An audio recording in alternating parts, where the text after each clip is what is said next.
Well, the headline attraction here is the Oath of Karnan, and that's what we're going to do next. This is a huge Gerstlauer Infinity Coaster with lap bars and a rather terrifying secret, which I'm going to reveal after riding. My friend doesn't actually know what it does, so he's in for a bit of a shock. But how mad does this look? It is just a tangle of track. So into the queue for der Schwur des Karnan. Look at the size of that building that encloses the lift hill. Not gonna lie, this is one of the rare times I feel ever so slightly intimidated by a roller coaster. But it's gonna be fun. Let's do it. Well, we're heading into the Karnan Museum. This is really nicely themed, this. Oh, down into the depths.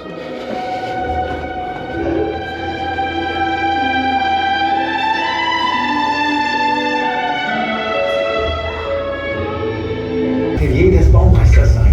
Ein erster Hinweis darauf, dass die Legende tatsächlich stimmt. Das wäre eine Sensation. Das Atelier des Baumeisters, der von König Erik Menwet gezwungen wurde, eine uneinnehmbare Festung zu errichten.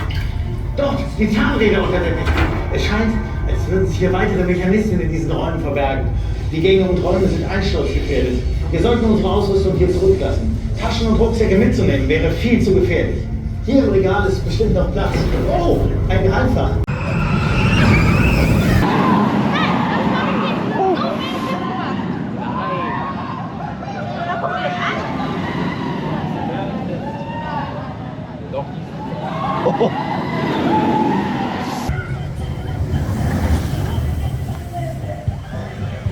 Well, where do I start with Oath of Karnan? That is bonkers. Absolutely crazy ride that is. And I think maybe the best Gerstlauer roller coaster I've ridden. It's just an absolutely insane concept and execution of a roller coaster, that is. So there's a sort of, I was trying to pick up the theme, obviously a lot of it's in German. They do have English subtitles for most of it, which is helpful. The setup for putting your bag in was quite interesting because there was a whole storyline behind it about how you can't take any bags up into this special chamber. One downside was, despite having glasses secured and tied, we were told we had to take them off regardless, so couldn't really see much of what was going on beyond that point. But then we boarded the ride, we got front row. There was a sort of a crazy pre-show where each row got selected separately and the floor would light up and then a door would open and you'd walk through, so it was all very dramatic and well put together. And then you get on the roller coaster, and now it's time for the spoilers. So you go straight into a vertical lift, a Gerstlauer vertical lift. As you get about 3/4 of the way up, a screen plays on the ceiling. I didn't understand what the ghost of the king said because it was all in German, but then there is a simulated chain snap where you just drop vertically backwards. Then it's probably the one criticism I'd have of the ride is that we've sat there for a little bit too long. Like, you just sat on your back for probably about a minute before the chain started lifting us back up again into an absolutely insane drop. The drop, you know, you start inside, you end up outside, it's almost vertical, then twists out at the bottom.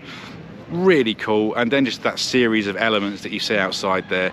It felt like it sped up as it went as well. Like, towards the end, it felt like it was almost out of control. Some really cool airtime. No inversions in that outside section that I really paid attention to, but it was such a crazy experience that I kind of lost track of where I was.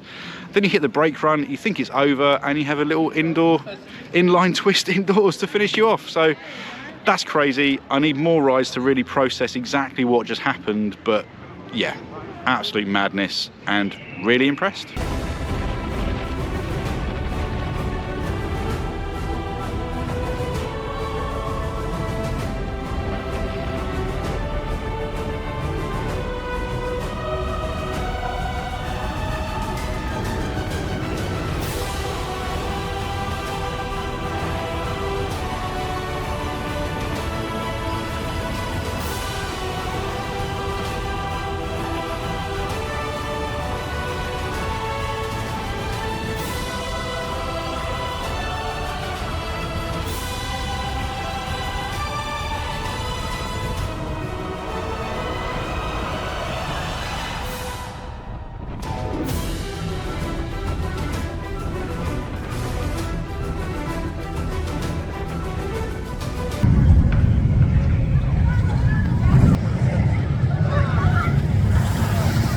Well, a second ride on Oath of Karnan, and that really is just an insane roller coaster. Even when you know what's going to happen, that's still got such crazy elements. So we rode in the third row that time, and it really got pulled over that drop. That drop really is something else. I think it's vertical, then you twist out at the end, makes it really forceful, especially with just the lap bars.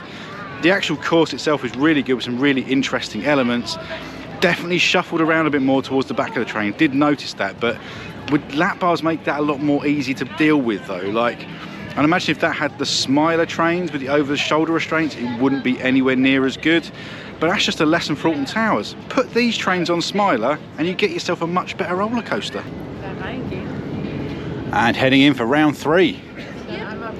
Well, ride 3 on Oath of Karnan. It's time to take its toll now. It's a tiring experience, that, because you are subjected to a lot of forces and a lot of mad elements, but that's such a good roller coaster. Like I say, the only criticism is that bit you sit on the chain lift. On that occasion, I actually counted the length of time between stopping at the bottom of the chain snap sequence and rising back up again, and it was 28 seconds, and that's just a little bit too long, I think, because you're kind of sat there in a slightly uncomfortable situation on your back, not really doing anything, and not much is happening either. The music's playing, but there's no other kind of theming or visuals or anything. So I guess it's a mechanical reason why they do that, that's the length of time it takes to reset the chain to bring you back to the top again, but that is the only criticism. The rest of that ride is so good, and at the front you really do feel the speed. It just feels like it gets faster and faster as it goes around.